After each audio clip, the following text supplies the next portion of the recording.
Good evening, I'm Andrew Chang. And I'm Adrienne Arsenault. Isolation, depression, and substance abuse, the overlooked toll of a months-long pandemic. Concerning new numbers point to a growing mental health emergency. Some days it's like the small things that will be the tipping point. The pandemic's alarming impact on kids' physical activity. They've noticed that kids are out of breath immediately.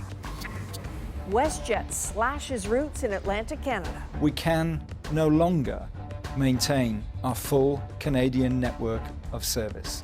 So will they ever come back?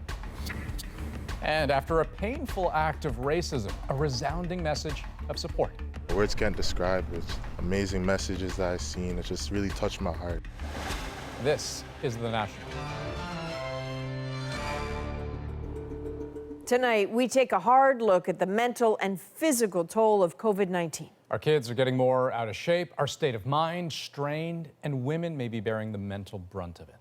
In a major survey, nearly a quarter of women say they experienced moderate to severe anxiety, compared to about 18% of men. The same gender gap shows up in reports of loneliness. More women than men say they suffer from isolation. Katie Nicholson shows us those pandemic stress points that seem to affect women the most, and also how you might cope with them. This is phys ed, and this is homeroom. And that means juggling a lot of roles for Amy Worrell. Mother, teacher, lunch maker, gym teacher, spouse, and it just starts to get really tiring. And when you want to take a break, there's really nothing you can do to take a break because it's COVID.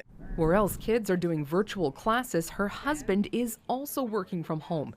She says on dark days, she's lucky he's there. I pulled a crayon out of the washing machine today and I almost went into the dryer, and that almost was like it, right? And he's like, okay, take a breath, go to another room, because some days it's like the small things that will be the tipping point. A survey on the impact of the pandemic found that nearly a quarter of women reported feeling moderate to severe anxiety, and roughly 30% of parents with children living in the home were more likely to report feeling depressed. The survey was conducted as Ontario's schools were reopening. There was a lot of anxiety around children, what to do if you sent them back to school, what to do if they were kept at home, and how to juggle work and children. This follows numerous studies that have shown women have been disproportionately hit hard by the pandemic, financially, professionally, and at home. Add to that the constant threat of COVID. Psychologically, living in a pandemic is like living in an active war zone. And so if this was World War III, we wouldn't be expecting ourselves to be as productive or healthy as normal. Amy has learned to cope in her own way by getting a job out of the house at this farm. It's so fun and it fills me up, and I leave there at the end of the day without a care in the world, and sometimes with like a pie. Peace of mind and sometimes a piece of pie. Katie Nicholson, CBC News, Toronto. Now consider this. A few years ago, 39% of Canadian kids got enough physical activity to meet the bare minimum set out by national guidelines. The pandemic chopped that down to 5%. Ficadopia takes a closer look. With an unusually quiet summer behind them, the fall just got more physical for these grade 9s. It's really different in me. I haven't played lots of sports in a while, so it's really fun to be active again with my friends. Don't bang that knee on the ground. It's just as challenging for online gym teachers. Come on, jumping jacks. How do we teach sports skills while you're standing in your living room and you don't necessarily have another opponent or a partner to play a sport with? Getting students moving again has taken on new urgency. A recent survey found about 5% of Canadian children met basic physical activity guidelines during the early part of the pandemic. For teens, it was less than 1%. Schools are now dealing with the consequences. So physical educators have reported back to me that the physical activity levels have been alarming. So alarming, Canada's largest school board has told gym teachers to cancel fall fitness testing. They've noticed that kids are out of breath immediately. So the lack of physical activity that's taken place over the last 7 months is showing. Some children have still managed to spend more active time outdoors than others. They usually live in less densely populated neighborhoods. So in other words, living in a house like mine as opposed to a 40-story apartment building in a downtown city was a protective factor. What you doing? Hey? This obesity researcher says he worries about the long-term impact of inactivity on children's health. And I think there's some things that we can do about it, that the messaging of stay home, which we're starting to hear again with wave 2, which is good messaging, but it doesn't mean stay inside. So schools are trying to keep kids active outside for as long as they can. Vic Adopia, CBC News, Toronto. Okay, now let me bring into the conversation infectious diseases specialist Dr. Zane Chagla, because Dr. Chagla, we've just watched 2 stories about the impact of the pandemic on mental health and on physical health when it comes to children. So what concerns you most about all of this? Yeah, I think it's simply that. Children are social beings. They need individual and group activities for their development. And we're coming up with a lot of ideas on what not to do, whereas we're not giving kids the room to do things that are important. Using virtual means is fine, but we also don't want kids staring at screens all day for their ways of interacting. And so I think as a society and as public health officials, we need to message to kids on how they can meet appropriately, how they can socialize appropriately in person, and really focus on that mental well-being as part of the target on top of COVID prevention. Okay, right. So help us navigate that, because the tricky part of all of this is that there is a real patchwork, right, out there about what's allowed, what isn't allowed. I know some sports leagues outside of school that are still running. So as a parent, how do I properly make a decision between something like, I don't know, hockey at an indoor rink, basketball at a playground versus something else altogether? Yeah, I mean, the same principles apply. I think the schools do it in a way that is very risk averse, and rightfully so. The outdoor leagues and the indoor leagues, I think, are doing it as best as they can with guidelines. But remember, it's each individual's group's choice to follow the guidelines to the letter of the law. We know things that are indoor, prolonged close contact are the highest risk, and especially when the masks are down. So those may be the activities you avoid. Things like outdoor tennis, outdoor running, or maybe the activities that you try to put your kids into in that sense.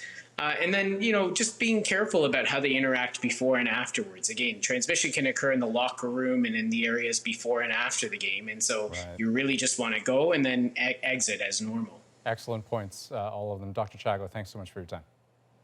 No problem. Take care.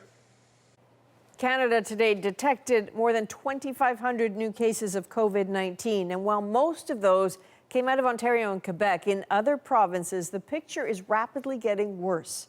In Saskatchewan, the average newly reported cases per day have launched upward, almost doubling in just the past 5 days. In Alberta, a steady, troubling trend of transmission has also suddenly jumped to a new level.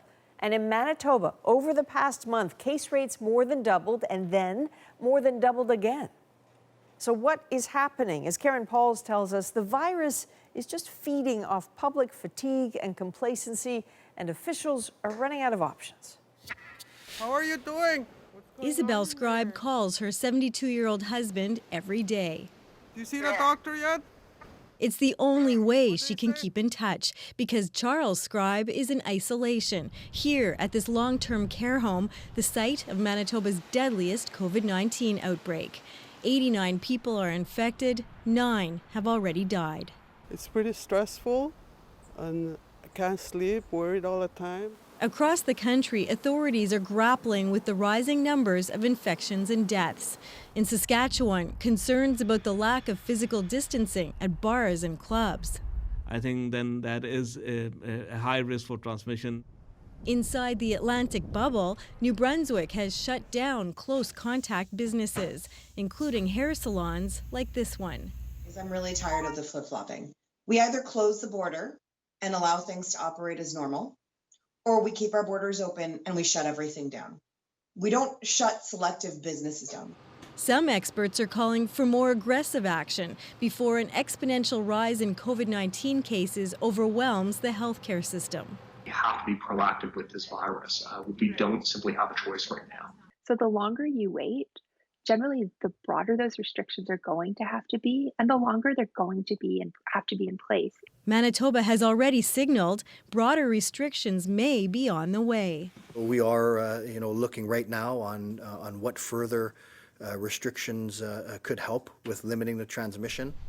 That can't come soon enough for Lisa Muswagon, who's afraid her father is running out of time. Is he going to get sick? If he gets sick, what's going to happen? Are we allowed to be with him? Does he have to die alone? Excruciating questions as the window is closing for any new restrictions to be effective. Karen Pauls, CBC News, Winnipeg. In Ontario, Toronto is among the hotspots that recently returned to targeted shutdowns. But an hour's drive away, fitness centers are still open. And Ontario's premier acknowledged COVID-19 loves a spin class. Anywhere where there's a group of people and they're working out. Hamilton, Ontario's SpinCo is the epicenter of a growing outbreak linked now to 69 cases, including patrons, staff, and their close contacts. Officials say health protocols were followed. People in Atlantic Canada are losing a major travel link to the rest of the country, all because of COVID-19. As of November 2nd, WestJet will cancel service between St. John's and Toronto and between Halifax and Ottawa. The airline is also suspending all flights out of Moncton, Fredericton, Sydney, Charlottetown, and Quebec City. Now, other airlines still service those cities, but choices are reduced. Jacqueline Hansen digs into what this means for travelers. Breaking into or out of the Atlantic bubble will soon get more difficult. The lack of travel demand, combined with domestic quarantines, means that sadly, we can no longer maintain our full Canadian network of service. WestJet says the Atlantic bubble has obliterated demand. While largely seen as a public health success, there have been other consequences to keeping most travelers out and making others quarantine for 2 weeks upon arrival. If they pushed that thought forward, they would have said, well, we might be shutting down our airlines. For some residents, WestJet's service cuts are no surprise. It's understandable that things are going the way they are because of COVID. Nothing else we could do. Right now, it probably is the right thing to do. I don't think anyone is traveling. Very few people are, so several airports in the region raised their user fees to help compensate. This really was a last resort decision, and they have to find a way to generate some revenue to keep the lights on and the runways open for essential service. But those higher fees are another factor cited by WestJet. The airline industry across Canada is waiting for help from the federal government. In New Brunswick, where WestJet will no longer fly, the Premier says a plan to bring that service back is urgently needed. Not only a long-term view on what's best for New Brunswick, but also a short-term fix to have access. But this professor expects the return of service to smaller communities to be slow. Many of them were losing money or at best breaking even money, even in the good times. WestJet says it is committed to returning to Atlantic Canada when the situation improves. Until then, passengers whose flights have been canceled will get a WestJet travel credit, but no refunds. Jacqueline Hansen, CBC News, Toronto. Well, weeks of tension between Indigenous and non-Indigenous fishermen became an angry confrontation at a Nova Scotia lobster storage facility last night. Kayla Hounsell shows us what happened. It was perhaps the culmination of rising tension. The chief of the Sebeganegity First Nation at the center of an altercation after a disturbing 24 hours. People could have died last night, which is somebody's going to be held accountable, and we'll be taking further action. This is a mob of people terrorizing. Last night, 200 non-Indigenous commercial fishermen gathered outside a lobster pound. It's where some Indigenous fishermen had been holding their catch. Cops just sitting there while they take all these crates up. This Indigenous fisherman says he barricaded himself inside. They said they won't let me leave unless they have my lobsters. While the group outside destroyed lobster, threw rocks, Whoa, almost got me in the head with it. and vandalized vehicles. They slashed the tires. I watched one guy pee in the driver's seat of my truck. The Sebeganegity Band launched its own fishery outside the commercial season last month. The Supreme Court of Canada affirmed their right to fish for a moderate livelihood 21 years ago, but no rules were established as to how that should be implemented. That's led to standoffs on the wharf for weeks. Our role essentially is try to keep the peace here. But why has no one been arrested then? We are taking the information and the evidence into account to make a judgment and a thorough investigation. We certainly don't go and arrest under emotion and for no reason at all. But again, it seems that last night there were officers witnessing what you described as criminal activity, yet no arrests were made. It's a measured approach. By late this afternoon, a moment of calm. Honestly. And if you want to reach out to me sometime and we can have a talk privately somewhere. But still, the path to a resolution remains unclear. Kayla Hounsel, CBC News, Halifax. Now, the Prime Minister has weighed in on all of this tonight, saying the acts of violence and intimidation committed in Digby County yesterday are unacceptable. And I joined Fisheries Minister Bernadette Jordan in strongly condemning them. Washington is now considering Donald Trump's candidate for the U.S. Supreme Court.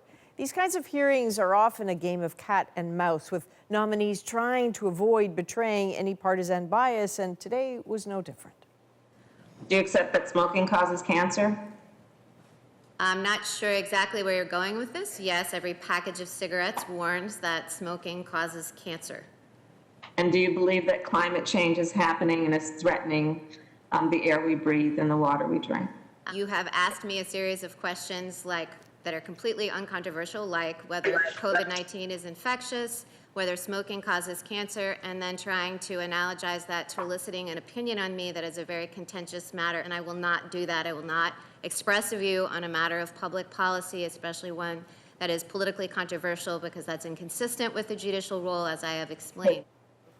Another exchange also getting a lot of attention tonight. I got one last question. Hope it's an easy one. It is. It's a sincere question. I'm genuinely curious. Who does the laundry in your house? Well, Amy Coney Barrett was non-committal on that question, saying they try to get their kids to do it. Amy Coney Barrett is expected to shift the court to the right. Her confirmation, seen by Democrats as a power grab, comes during a presidential campaign in its final push. With just 3 weeks left, Joe Biden holds a double-digit lead in the polls, something the Trump campaign is desperately trying to win back. As Katie Simpson reports, they are doing so with a strategy reminiscent of 2016. Ladies and gentlemen, the President of the United States, Donald J. Trump. The president's direct approach in pleading with voters is revealing much about the state of his re-election campaign. Suburban women, will you please like me? Remember?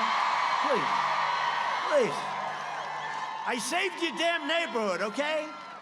The other thing, I don't have that much time to be that nice. You know, I can do it, but I gotta go quickly. With this, Donald Trump is acknowledging he's losing support of a key demographic, and he's running out of time to win it back. To do that, his campaign appears to be relying on his instincts, using rallies and rhetoric to motivate his base, which worked in 2016. Continuing with traditional campaigning in spite of the pandemic and his own family's experience with COVID, revealing his 14-year-old son, Barron, also contracted the illness. Barron's fine, so thank you all very much, and I'm thrilled to be back. While the president's handling of coronavirus is hurting his popularity, his campaign points to his rallies as proof he maintains healthy support. You can't beat that energy. We feel it with the American people, and we're confident in our position. Though Trump's cheerleaders, including the hosts of the president's favorite morning TV show, aren't fully convinced, asking why there are few prominent Republicans campaigning for Trump. We've got all of the president's children deployed into the states. He's going to have to adopt quite a few kids with 50 states and so many in play. I just don't know if there's any help planned. Yeah. We've got help on the way, and we've got a lot of folks really eager to make his case to the American public. The American public is eager to weigh in. We just wanted to be here early to get it done and make sure our vote is counted. Lineups for early voting have lasted for hours in some states, while requests for mail-in and absentee ballots have smashed records. Katie Simpson, CBC News, Washington. So 20 days to go until voting day. There is a lot to talk about. Who are the candidates courting? Will Trump's case of COVID affect the campaign? We will get into it in about 10 minutes. While the U.S. still has the most COVID-19 cases and deaths overall, Europe has overtaken the United States in one respect, according to the Wall Street Journal. Comparing cases to population, the European Union and the UK recorded an average 152 new cases per million a day, compared to 150 per million in the U.S. That's because of a new wave of coronavirus cases that swept most of the continent. With 22,000 new cases, France tonight declared a health emergency and imposed curfews in a bid to flatten its curve. And while the UK hasn't declared a nationwide shutdown, Renee Filipponi tells us some areas have gone ahead with their own restrictions. The fun of spending time with classmates is about to be put on pause in Northern Ireland, as schools will be shut for 2 weeks. For parents without care alternatives, it's frustrating. Nobody knows what they're doing, and they're just changing the rules every single day. Northern Ireland now has the toughest COVID restrictions in the UK. The so-called circuit break unveiled by the First Minister today will also see new rules for hospitality. We fully appreciate that this will be a difficult and worrying news for a lot of people. It's a move some are pushing for in England. Strict nationwide measures over a short period of time. Why are you ignoring the science, Prime Minister? The Prime Minister was questioned today about why he didn't follow the scientific advice last month and impose a national circuit break. I rule out nothing, of course, in combating the virus. But we are going to do it with the local, the regional approach. That three-tiered approach unveiled Monday led to this scene in Liverpool. One last rowdy street party before new restrictions. Across Europe, governments are trying to prevent hospitals from being overwhelmed. The Czech Republic, which has the region's highest new infection rate, is making extra space available for COVID patients while putting in new restrictions. In Poland, people are warned to keep their masks on as the country hits a new daily record, with the virus surging in cities. And protests in Barcelona today over a move by the regional government to close all restaurants for 15 days. Un couvre-feu qui va s'appliquer à la région Île-de-France. But the most severe limitations came from French President Emmanuel Macron this evening. Paris and 8 other hard-hit cities will now be under a 9 p.m. curfew starting this weekend.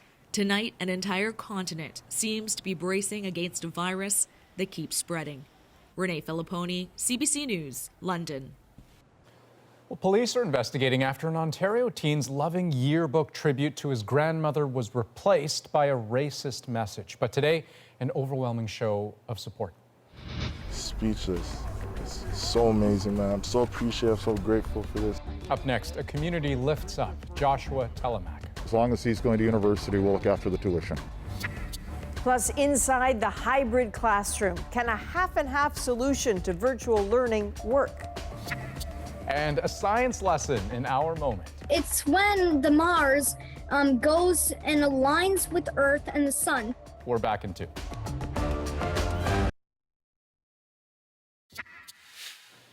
A drive-by birthday salute today for an Ontario teen. Joshua Telemack turned 18 years old. This show of support was deeply meaningful to him and his family because of what happened last weekend.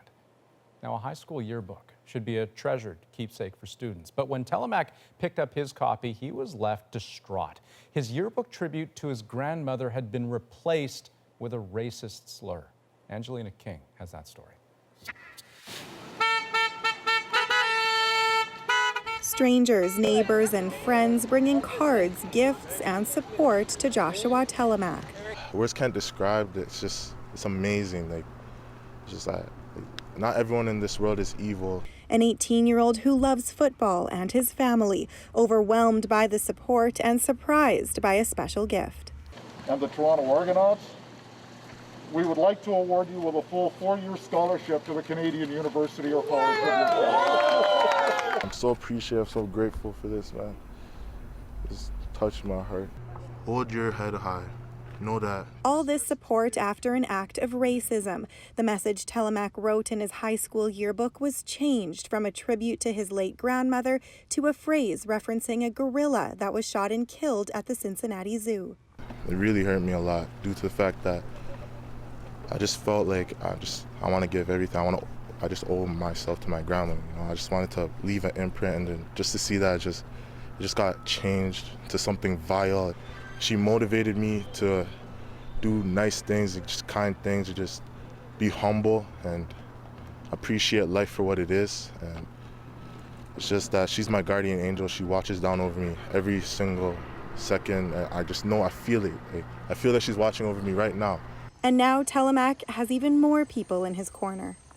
We're here to comfort him and support him. St. Mary Catholic School confirms other yearbook messages were also changed, but it's not clear to what extent.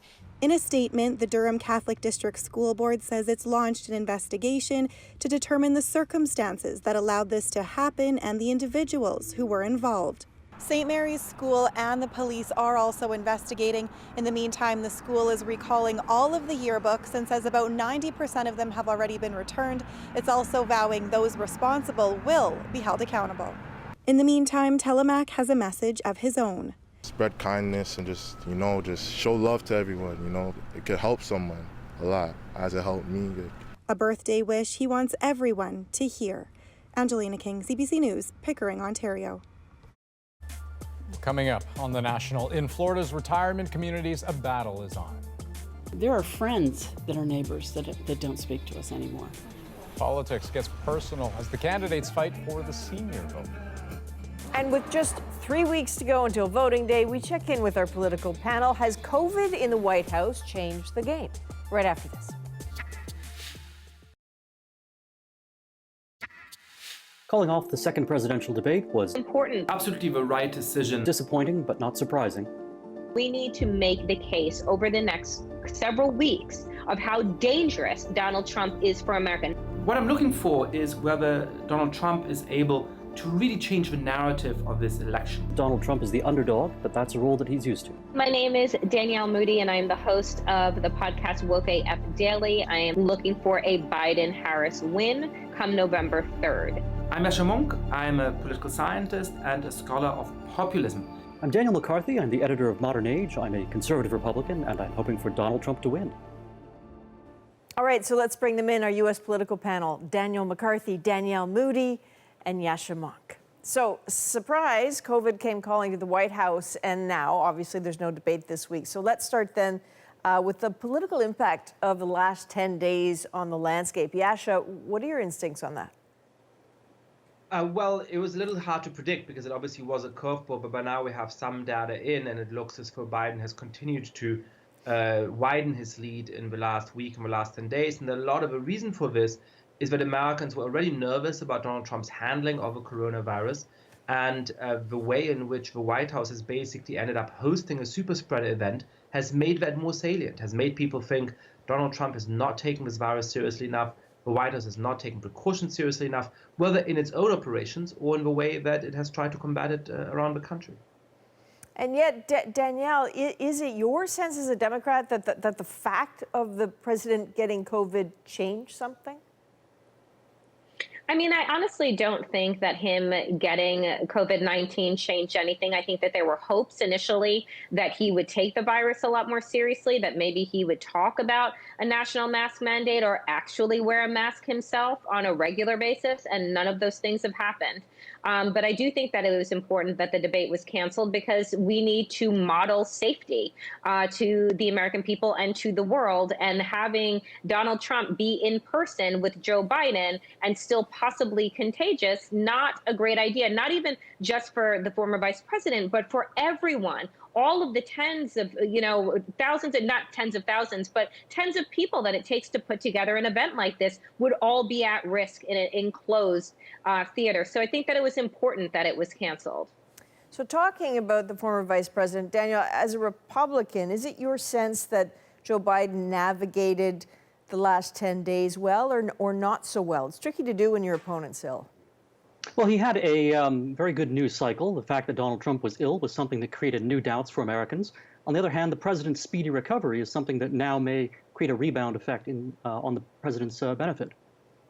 We have all long talked about minds being cemented at this point, but we also keep hearing the president being acutely aware of these key voters he needs to get. So let's have a little listen to him at a rally last night. Suburban women, they should like me more than anybody here tonight, because I ended the regulation that destroyed your neighborhood. I ended the regulation that brought crime to the suburbs, and you're going to live the American dream. Okay, so Daniel, that's his case for the suburban women. And for the suburban women in your world, what are they weighing now about Donald Trump? I actually think that right now the biggest news for Donald Trump regarding suburban women is coming out of the Amy Coney Barrett hearings, where we're seeing now by about a 17-point margin Americans favor the confirmation of Amy Coney Barrett as a justice. And she is a great role model for married women, for mothers, and for women in general who want to see a woman on the Supreme Court who is going to be yet another highly accomplished justice, one of the leading figures perhaps on the bench in the next generation. And do you think, Daniel, that will supersede any concerns suburban women might be having about Donald Trump? I think it's something that will really reassure a lot of, especially Republican suburban women who've been a little bit wary of Donald Trump personally. The fact that Donald Trump is able to deliver on key concerns for conservatives, for Republicans, and for women is something that's actually going to redound to his benefit very well. Okay, so Danielle, if Trump knows that he needs to reach out to suburban women, who is the group that Joe Biden must appeal to right now? I think that Joe Biden is doing a great job appealing to everyone who is sick of living in chaos and anxiety and stress and sickness and economic turmoil. Joe Biden isn't just signaling out one particular group. He's signaling out all Americans who are exhausted by this administration and frankly, sick, right? We have 8 million people in the country that are sick. While Donald Trump, thanks God for his COVID diagnosis, there are over 215,000 families that have had to bury their family members. And so I think that Joe Biden is doing a good job of reaching out to those people who are over a Trump administration and a Trump regime. Wouldn't he have had them anyway? I think that, the reality is that a lot of people were on the fence about Joe Biden. He wasn't the most exciting candidate. But I think that as time goes on and we see what we are up against, I think more and more people are not just voting against Donald Trump, but they are voting for a Biden-Harris ticket. And so I think that he's been doing a very good job of reminding the American people of just how stable, how thoughtful, how analytical he is and what they are in for, what they would be in for in a Biden-Harris administration, which would be a lot of ease coming off of a climate of dis-ease. So wanting to vote and actually doing it are always two different things. Yasha, we always hear that turnout is so key. And I think looking at the most recent numbers so far, 10 million people have already voted. This time in 2016, it was just perhaps 1 million. There's this temptation to say that means voter turnout will be huge. But is that what you read into it? It's very difficult to tell in the middle of a pandemic. We just don't have the data from previous years to go by because the situation is so different. It looks as though a lot of people are enthusiastic about voting. A lot of Trump's most devoted supporters want to make sure he gets another term, but a very broad coalition of people is turning out to vote for Joe Biden. And certainly I think the early numbers suggest that there's going to be high turnout. But there's an interesting demographic story that I think the last couple of comments didn't quite tell, which is that there was a very clear story in 2016. So younger people of color voted for Hillary Clinton and older white voters voted for Donald Trump. Well, what's happened in the last 4 years is very interesting, which is that Trump has actually gained ground a little bit among younger voters and among people of color. And Biden has hugely gained among older voters, among white voters.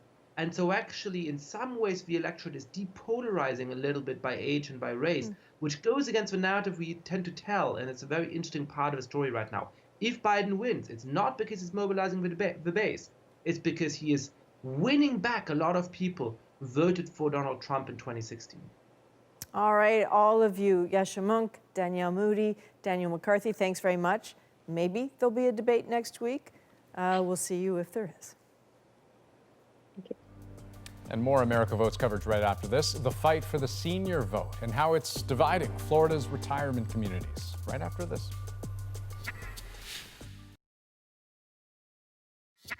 I will not rest and I will not relent until all American seniors are safe. I love our seniors. I love our country. As this careless, arrogant, reckless COVID response has caused one of the worst tragedies in American history. The only senior that Donald Trump cares about, the only senior is senior Donald Trump. A war of words between presidential candidates over what has become an increasingly key demographic, America's senior citizens. Important in that fight is Florida, where both campaigns have targeted the senior vote. For decades, the state has mainly voted Republican, but Democrats are hoping that changes. Susan Ormiston is in Central Florida tonight. Trump 2020, brother. Golf cart politics. USA, man. All you need is wheels, a t-shirt, and an opinion. Strong, preferably. I don't believe polls. I don't believe none of that stuff. They're all nuts. They're nuts. The only way Biden wins is if they steal it. They have to. It's the only way. This is deep red Central Florida. Matches the upholstery. Everybody might not like him, but the job he's done is fantastic. So we're happy. Seniors here have gray power and they vote, pandemic or not. Are you worried about COVID? Do we look worried? No, I think he's done a fine job with COVID. You listen to Biden and Harris, and it's so easy to play the Monday morning quarterback. Oh, I would have done this. You wouldn't have shut the country down in February. Are you kidding me? Vice President Mike Pence is on his way, so park the carts and in sweltering heat with a pandemic, fill a parking lot with people 55 plus. And why not dance? George and Bobby Edwards met on a dance floor in Georgia 20 years ago. They're still stepping out in their 80s. Their families used to be Democrat, but Bobby and George, they've switched.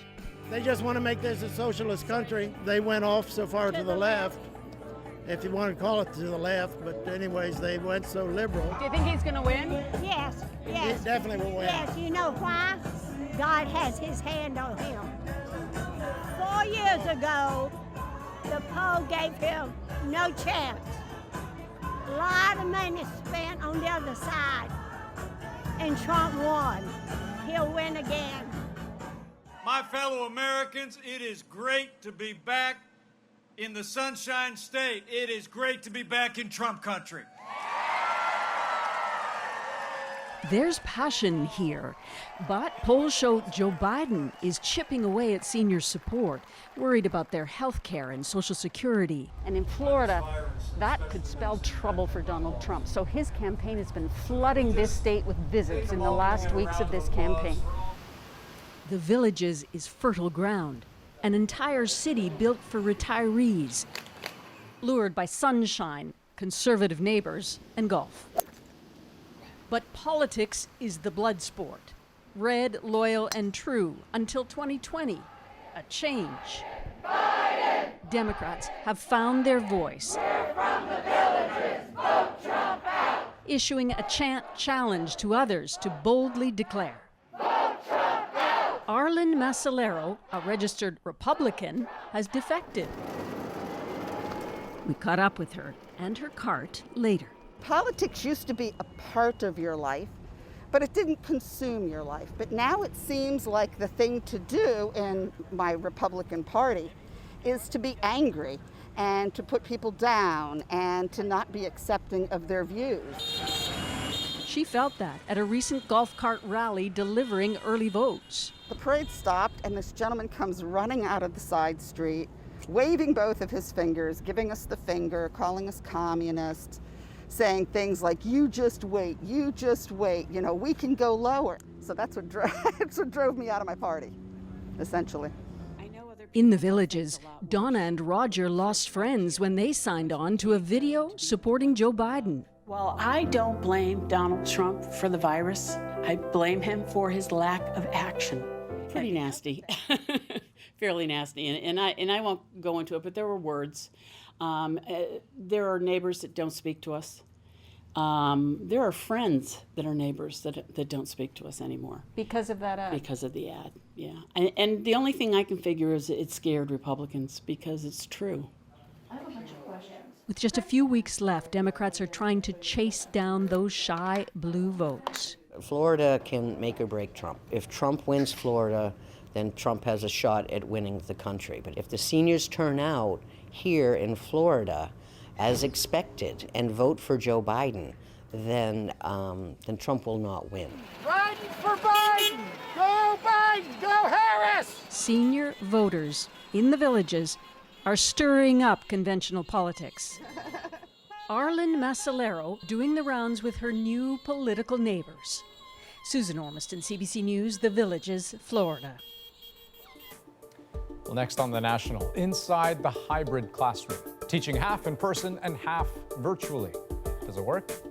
Next.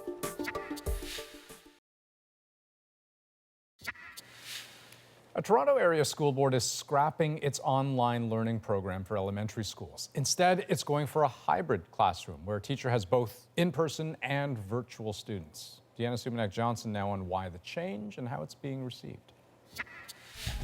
Do we turn the assignment in, or do we have to do more? No, hang on to it because... Stephen Farrakane is now teaching 15 grade 5 students in person, plus another 7 online. Online friends, if you have any questions for me, The York Catholic District School Board moved to the so-called hybrid model today, largely out of necessity. As Ontario's COVID infections grow, more families demanding to switch to online learning, and there's not enough money to hire additional teachers. It went okay, considering, it was our first day, but the remote students, they all showed up on time, eager to learn. They were so happy, and we were actually, so happy to welcome them back to our school.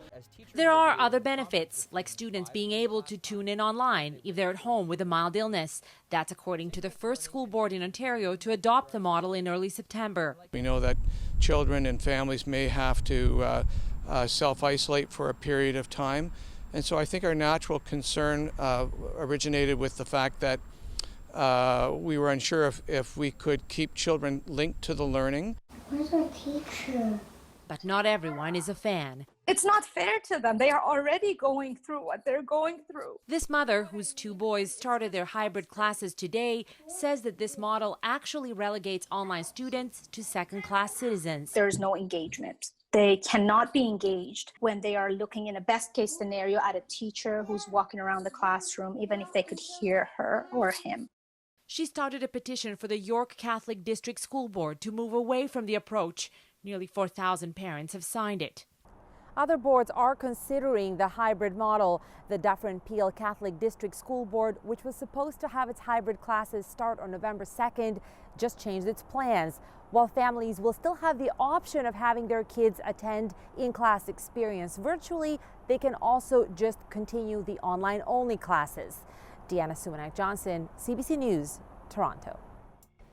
Next on The National, we have an assignment for you tonight. Head outside and look up. When Earth passes Mars, that is when the opposition occurs. Yeah, but first you're going to get a lesson from some young scientists. Next.